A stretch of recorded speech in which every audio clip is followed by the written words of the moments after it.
சிவகார்த்திகேயனுக்கு மிகவும் மிகவும் மிகவும் அதாவது அவருக்கு இன்னும் நிறைய ஆயுட்காலம் அவங்களுக்கு நிறைய வரணும் அவங்களுக்கு. ஏன்னா இந்த மாதிரி ஒரு நிறைய படங்கள் இருந்தால் தான் விழிப்புணர்வு நம்ம மக்களுக்கு கிடைக்கும். கூட இருக்கிற சொத்து மட்டும்தான், பணம் மட்டும்தான் எல்லாருக்கும் கண்ணுக்கு தெரியுது. மனுஷால் யாருக்குமே தெரியல. அந்த மனுஷாலன்றது அவங்களுக்கு உணர்வோடு கலந்தது பணம் கிடையாது அப்படின்றது புரிய வச்சுருக்காங்க.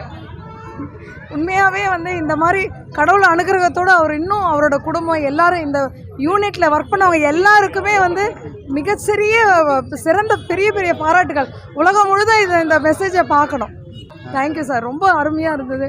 இதுதான் என்னோடய லைஃப்பில் ஃபஸ்ட் டைம் இந்த ஃபஸ்ட் டே பார்க்குறேன். அது என்னோடய லைஃப்பில் எனக்கு ஒரு எனக்கு தெரியாது எப்படி இருக்குன்றதெல்லாம். ஆனால் நான் டிசைட் பண்ணேன் இது போகணுன்றது. ஆனால் நான் என்னோட ஆம்பிஷனும் சரி, என்னோடய விஷனும் சரி கரெக்டாக கோஇன்சிடென்ஸ் ஆச்சு. உங்களுக்கு ரொம்ப தேங்க்ஸ்.